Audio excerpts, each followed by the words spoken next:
오늘 말씀은 이사야 39장 1절부터 8절까지 말씀입니다. 그때 발라단의 아들 바벨론 왕 무로닥발라단이 히스기야가 병들었다가 나았다 함을 듣고 히스기야에게 금과 예물을 보낸지라. 히스기야가 사자들로 말미암아 기뻐하여 그들에게 보물창고 곧 은금과 향료와 보배로운 기름과 모든 무기고에 있는 것을 다 보여주었으니 히스기야가 궁중의 소유와 전 국내의 소유를 보이지 아니한 것이 없는지라. 이에 선지자 이사야가 히스기야 왕에게 나아와 묻되 그 사람들이 무슨 말을 하였으며 어디서 왕에게 왔나이까 하니 히스기야가 이르되 그들이 원방 곧 바벨론에서 내게 왔나이다 하니라. 이사야가 그들에게 이르되 그들이 왕의 궁전에서 무엇을 보았나이까 하니 히스기야가 대답하되 그들이 내 궁전에 있는 것을 다 보았나이다. 내 창고에 있는 것으로 보이지 아니한 보물이 하나도 없나이다 하니라. 이사야가 히스기야에게 이르되 왕은 만군의 여호와의 말씀을 들으소서. 보라, 날이 이르리니 네 집에 있는 모든 소유와 내 조상들이 오늘까지 쌓아둔 것이 모두 바벨론으로 옮긴 바 되고 남을 것이 없으리라. 여호와의 말이니라. 또 내게서 태어날 자손 중에서 몇이 사로잡혀 바벨론 왕궁의 환관이 되리라 하셨나이다 하니 히스기야가 이사야에게 이르되 당신이 이른 바 여호와의 말씀이 좋소이다 하고 또 이르되 내 생전에는 평안과 견고함이 있으리로다 하니라. 아멘. 히스기야는 율법적으로 보기 드문 선왕이었으나 성공 후 큰 실수를 했습니다. 이 북이스라엘이 아수르에게 멸망당하는 것을 자기 눈으로 봤고요. 그래서 그랬는지 다윗의 길을 따라 산당을 제거하고 우상을 깨뜨렸습니다. 모세가 만들었던 놋뱀도 부숴버렸고요. 당대 패권 국가인 아수르 왕에 맞서서 하나님의 도움으로 나라도 방어했습니다. 아수르 왕 사네립이 공격해 왔을 때 선지자 이사야에게 하나님의 뜻을 묻고 하나님에게 의지했습니다. 그 결과 산헤립의 군대 18만 5천 명이 하룻밤 만에 죽는 그런 기적도 경험했습니다. 산헤립이 니느웨에 돌아가 니스로 신전에서 두 아들에게 살해당한 이야기도 전해 들었습니다. 히스기야는 죽을 병에서도 치유받았습니다. 하나님은 선지자 이사야를 통해서 너는 집을 정리하라, 내가 죽고 살지 못하리라 이 말을 들었습니다. 히스기야는 통곡으로 기도했습니다. 내가 진실과 전심으로 주 앞에 행하며 주께서 보시기에 선하게 행한 것을 기억하옵소서 했더니 하나님께서 이사야를 통해서 이런 말씀을 주셨습니다. 내가 네 기도를 들었고 내 눈물을 보았노라. 이 말 듣고 치유받았습니다. 그런데 인생 성공 후가 문제인데요. 서서히 떠오르는 신흥 강국 바벨론 왕 무록닥 발라단이 히스기야가 병 나은 것을 축하하러 사신들을 보냈습니다. 아수르에 같이 저항하는 처지라 어떤 동맹을 유지하려는 어떤 그런 목표겠죠. 히스기야는 축하 사절에게 보물창고와 무기고를 다 보여주었습니다. 이 소행으로 히스기야는 하나님으로부터 심판을 선고받았습니다. 이사야 선지자가 이렇게 말했습니다. 왕궁의 보물이 다 바벨론으로 옮겨질 것이다. 왕의 후손이 바벨론 왕궁의 환관이 될 것이다. 너무 가슴 아픈 실수죠. 그런데 더 놀라운 일이 있습니다. 히스기야가 하나님의 심판을 선고받고도 회개하지 않았습니다.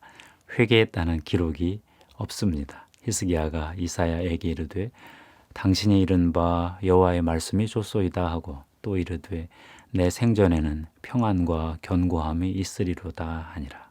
8절 말씀입니다. 히스기야는 하나님의 심판 선포 앞에서 너무 안일했다 이런 생각이 듭니다. 어떻게 이런 일이 있을 수 있을까?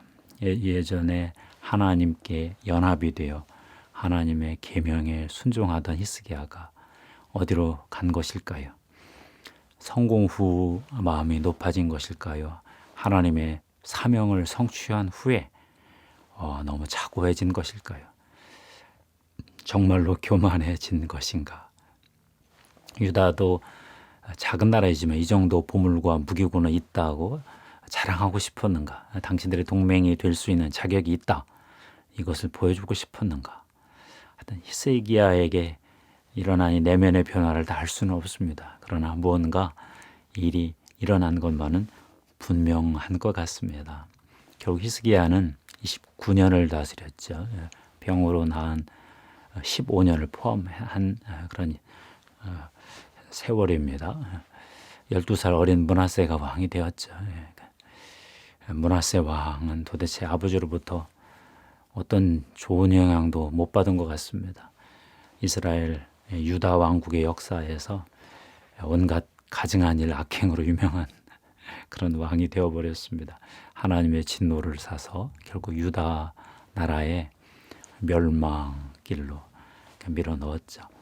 히스기야가 말년에 아들에게 영향을 주지 못할 정도의 삶을 산 것 같다. 이런 추정만 가능합니다. 그럼 왜 히스기야는 회개하지 못했을까요? 다윗은 밧세바를 범한 후 선지자 나단의 책망을 듣고 눈물로 회개를 했잖아요. 사단에게 역사할 거리를 주어서 집안이 풍지박산이 나고 통치 후반부가 많이 꼬여버렸습니다. 그렇지만 다윗은 징계를 달게 받았잖아요. 그런데 왜 히스기야는 다윗처럼 회개하고 징계를 받지 않았을까요? 히스기야는 성공 이후에 마음 깊은 곳에서 더 깊은 변화를 받았어야 되는데 그러지 못한 것 같습니다.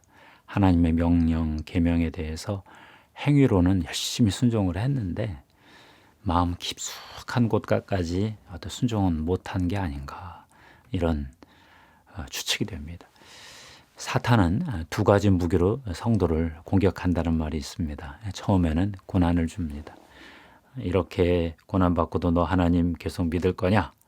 이런 공격이라는 거죠. 욥이 그랬죠. 사탄이 공격했습니다.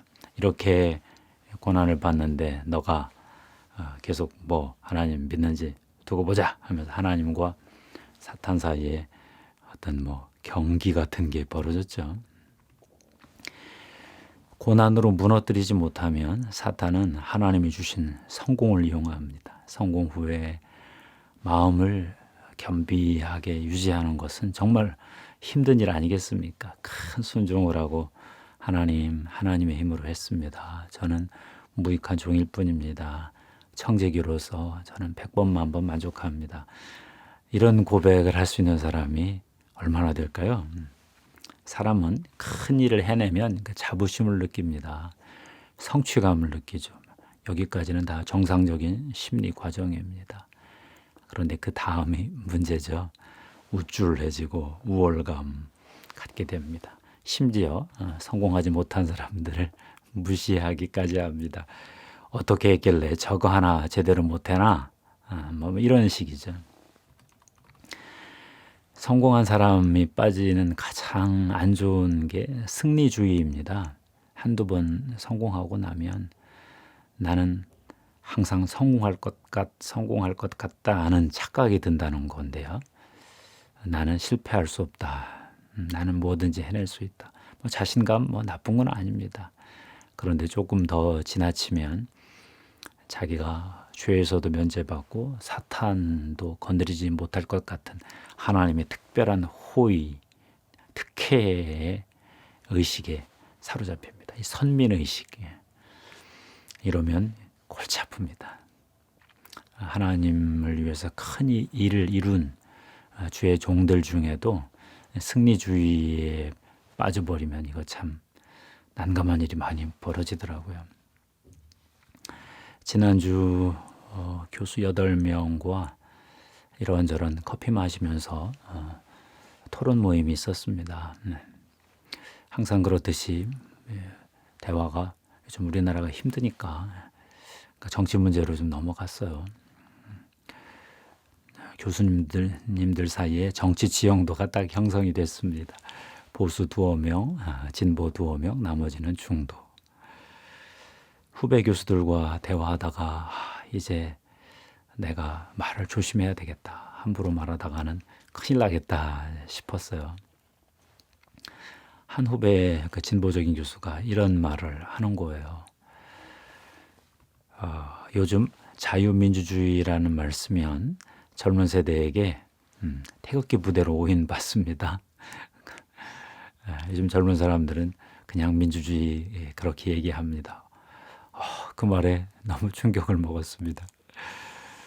저도 뭐 하나님 나라 그 가치가 일단 뭐 자유민주주의 뭐 그 이상 그 초월적인 가치라는 걸 알긴 아는데 그래도 이 정도인가 놀랐어요. 정말 그렇다면 나는 이제 완전 구식이구나. 제가 틀렸다는 얘기가 아니라 문화적으로 젊은 사람들에게 그렇게 보이겠다. 그런 생각이 들었습니다. 저희들은 다 점잖은 분들이니까 정치 문제에는 답이 없다. 한쪽 진영에 하나님 나라 동일시하는 일을 하지 말자. 그러면서 토론을 이제 끝냈죠.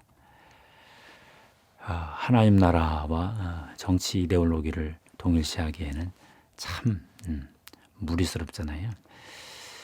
그런데 이제 그 다음에 이제 고민스럽죠. 그 하나님 나라의 그 가치, 정의와 평화와 그 샬롬의 가치를 정치 영역에 하나님의 주권을 실현하는 게 그게 뭘까? 방법이 있을까? 다들 참 어렵다. 이 시대 참 어렵다. 그러면서 나오면서 저는 한편으로는 우리 교수님들이 승리주의에 빠져 있지는 않구나. 그렇게 그냥 위로를 했습니다. 실패한 히스기야를 보고 우리는 어떻게 해야 될까요? 인간의 연약함을 탓하고 인간의 한계, 피조물의 죄성 거기서 그쳐야 할까요? 아닙니다. 실패한 히스기야는 진정한 히스기야, 하나님의 아들 메시아 예수 그리스도 그분을 가르치고 있습니다. 인간들이 이렇게 실패했기 때문에 하나님의 아들 예수 그리스도가 이 땅에 메시아로서 오신 것입니다.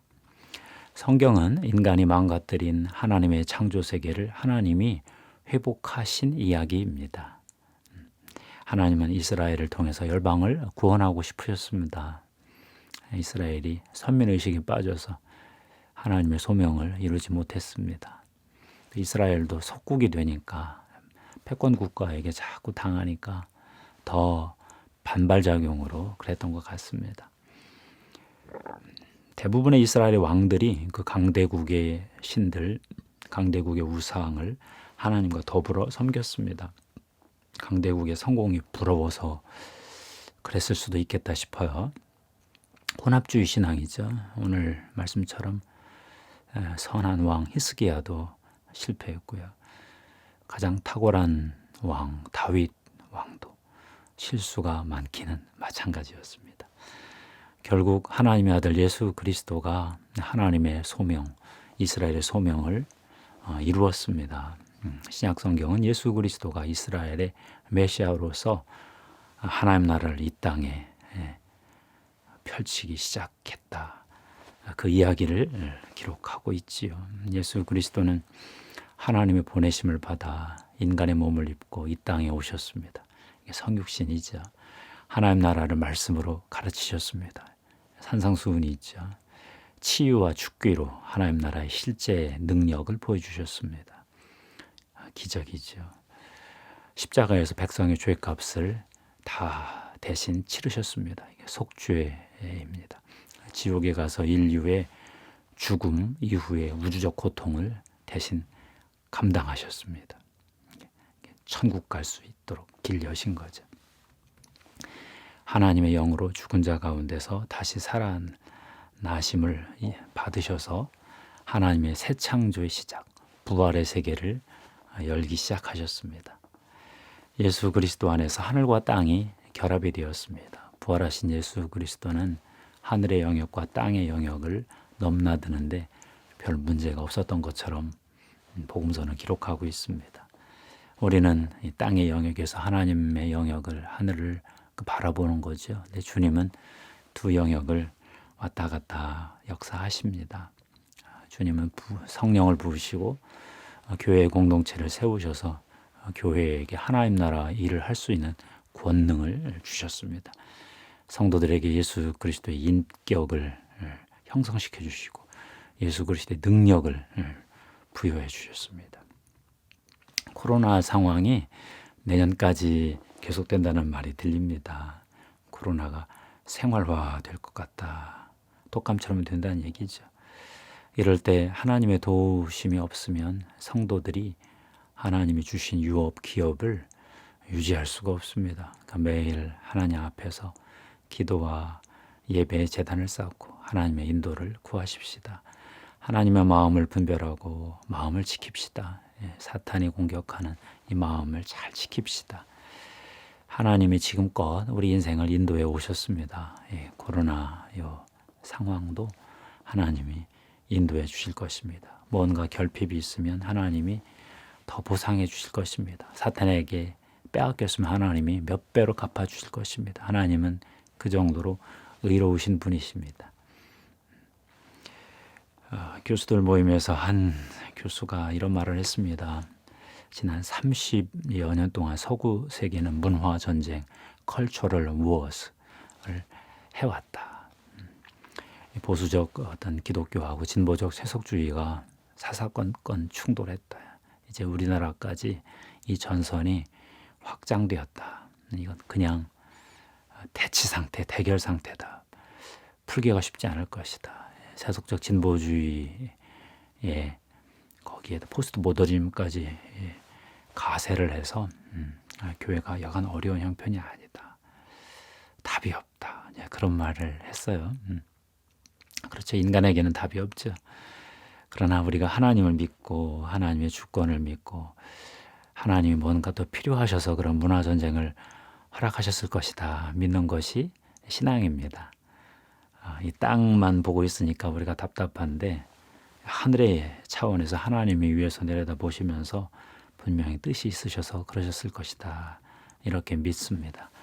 우리 성도 여러분 힘들지만 하나님께는 답이 있다. 하나님은 분명히 이 소용돌이를 이용하셔서 하나님 나라를 이루어 가실 것이다. 믿고 한번 기다려 보십시다.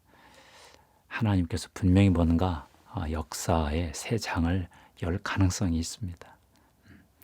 악을 드러내고 새롭게 교회가 전 세계에 복음을 전할 수 있는 어떤 그런 힘을 한번 공급해 주실 것이다. 저는 그렇게 기대하고 있습니다. 감사합니다.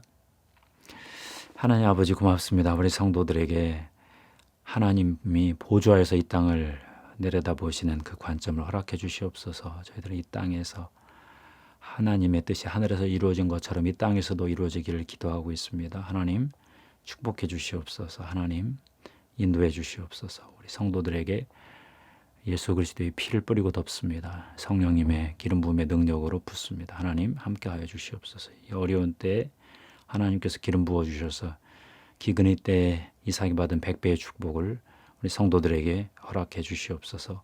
감사합니다. 예수 그리스도 이름으로 축복하며 기도하옵나이다. 아멘.